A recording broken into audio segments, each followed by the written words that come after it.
Dans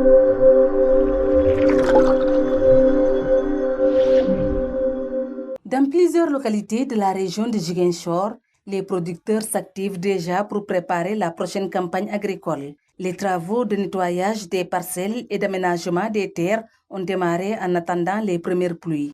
Les producteurs sont en nettoyage des champs de pépinières de riz.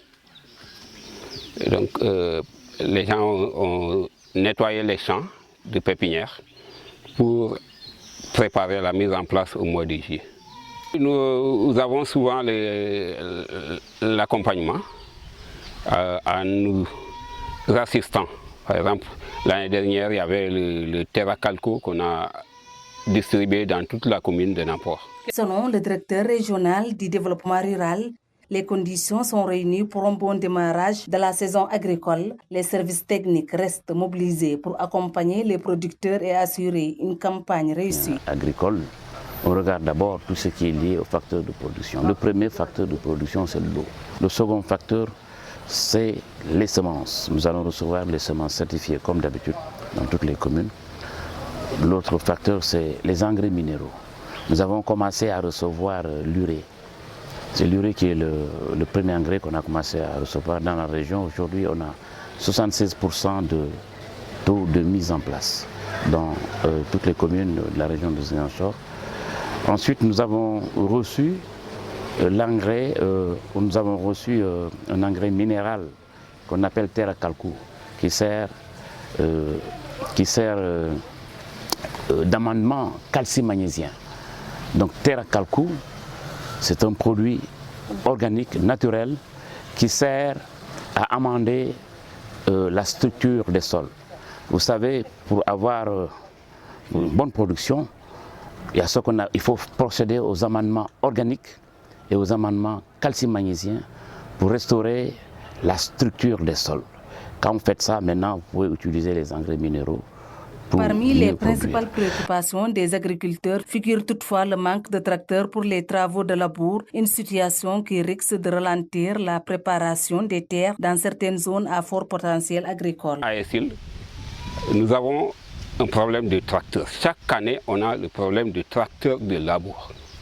On fait toutes les tractations pour avoir un tracteur de labour. Parce que dans la vallée, la surface exploité fait plus de 25 hectares. Donc, tout le monde laboure avec le tracteur parce que c'est aménagé avec des carrés de 50 sur 50, 2500 mètres carrés. Raison pour laquelle nous sollicitons. L'année dernière, à un certain moment, il y avait la promesse à l'autre tracteur. Mais malheureusement, les efforts ont été vains. Nous avons ces problèmes-là. Et aussi, nous avons les attaques des chenilles. Les chenilles appelées Diacresia sp. Bon.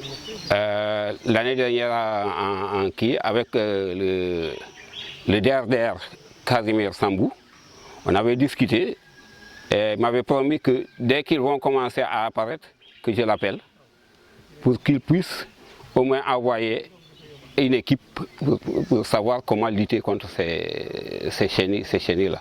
Mais comme ils n'ont pas encore commencé, parce que ça commence par les papillons dès les premières pluies, avant que les chenilles, les papillons qui viennent pondre, après les chenilles, ces œufs-là vont exploser pour devenir des chenilles. Ces chenilles-là nous fatiguent beaucoup. Ils grandissent dans l'herbe. Après, quand on va repiquer, ces chenilles laissent les herbes pour venir couper le riz. Donc, les producteurs sont très fatigués avec ces chenilles. Et ces chenilles-là, dès qu'ils te piquent, tu as un problème de panarie. Oui.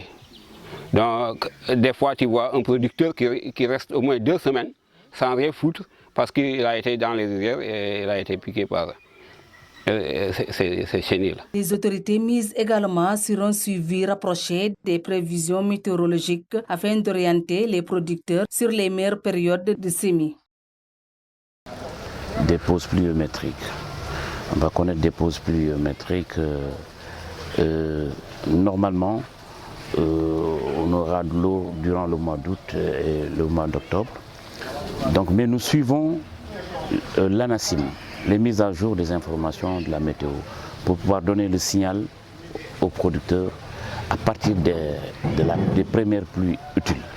Si on respecte ces conseils, je pense qu'on pourra faire une bonne campagne agricole. Malgré ces contraintes, l'espoir demeure. Producteurs et services techniques restent mobilisés pour réussir la campagne agricole 2026 et contribuer au renforcement de la sécurité alimentaire dans la région.